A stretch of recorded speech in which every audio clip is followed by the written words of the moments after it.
E hoje nós vamos para mais uma videoaula e o tema da nossa videoaula hoje vai ser os tipos de radiações. Nós vamos estar abordando 3 tipos de radiação: radiação alfa, beta e gama. Se você ainda não conhece esses tipos de radiações, então eu te peço que você fique conosco até o final deste vídeo. Lembrando que se você está chegando pela primeira vez, eu já te peço que você se inscreva, curta, compartilha e não esquece de comentar se você está gostando dessas videoaulas.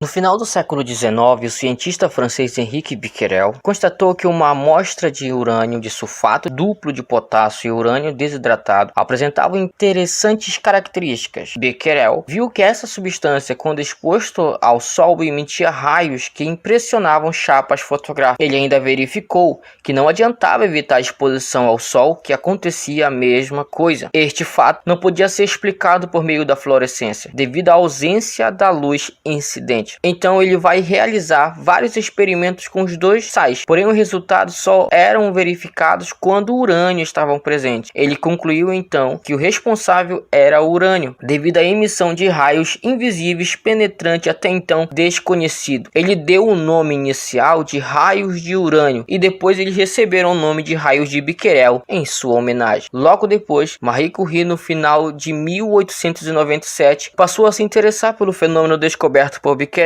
Ela continuou as pesquisas de Becquerel em abril de 1898, só que com outros minerais de urânio, ela verificou que mesmo após tirar todo o urânio, o composto ainda emitia raios. Isso vai fazer com que ela venha suspeitar da existência de outro elemento com características semelhantes. Depois de um intenso trabalho e com a ajuda do seu esposo Pierre Curie, conseguiram isolar outro elemento mais ativo que o urânio, o qual chamaram de polônio em homenagem à sua terra natal, Polônia. Mesmo assim, os resíduos continuavam apresentando intensa atividade, que o casal vai conseguir isolar outro elemento ainda mais ativo. Esse vai receber o nome de rádio. Esse fenômeno dos raios invisíveis produzidos pelo urânio, polônio e rádio vai receber o nome de radioatividade. Aí você se pergunta, o que é radioatividade? A radioatividade é um fenômeno pelo qual o núcleo emite espontaneamente determinadas partículas ou ondas, genericamente chamadas de radiações, transformando-se em outro núcleo mais estável. Esse fenômeno se deve unicamente à instabilidade do núcleo do átomo. De uma forma que possamos entender melhor, vamos falar das 3 principais radiações, como alfa, beta e gama. E o que é radiação alfa? Radiação alfa, também denominada de raios alfa ou partícula alfa ou radiação alfa, são partículas positivas e iguais ao núcleo do átomo do elemento hélio, ou seja, cada uma é constituída por 2 prótons e 2 nêutrons. A partícula alfa apresenta carga mais 2 e massa 4. A denominação definitiva de que a partícula alfa são iguais aos núcleos foi apresentada por Ernest Rutherford por volta de 1909. Ele observou em recipiente contendo material emissor de partícula alfa que com o passar do tempo elas ficavam impregnadas ao hélio. Aí você me pergunta, e o que é a partícula beta? O que é radiação beta? Outra partícula também radioativa é a radiação beta, chamada de raios beta ou partículas beta. Como não é admitido que no núcleo haja elétrons, a partícula beta se forma pela desintegração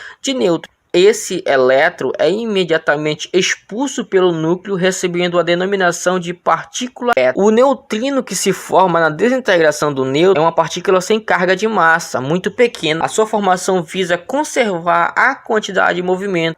Este elemento foi descoberto por Roger Pauling em 1927, o que vai gerar uma polêmica enorme no mundo da física.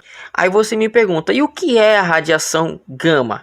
A radiação gama, também chamada de raios gamas, que são ondas eletromagnéticas cujo comprimento de onda varia de 0,5 angstrom a 0,005 angstrom. Esse tipo de radiação acompanham as radiações alfa e beta por serem ondas eletromagnéticas, apresentam cargas e massas nulas. Sua representação é dessa forma que está aparecendo para vocês aí na tela. Todas essas partículas têm diferentes poderes de penetração. Isso quer dizer que elas têm diferentes capacidades de atravessar os materiais. Parece complicado, mas de uma forma bem simples de entender. Quando observamos a imagem, vemos que a radiação gama tem maior poder de penetração que as partículas beta e alfa. Isso porque ela atravessa as camadas de chumbo e de papel. O mesmo não vai ocorrer com a partícula alfa e beta. Aí você pode me perguntar, então, Quais são as consequências de tudo isso para o organismo? É uma questão bastante preocupante por causa do risco de lesões no material genético, pois ela pode causar uma reprodução de células descontrolada, podendo causar o câncer. Não só o câncer, mas como alterações do material genético das células reprodutivas, como espermatozoide e óvulo, podendo causar doenças hereditárias. Raio gama são geralmente os mais perigosos em virtude de seu elevado poder de penetração.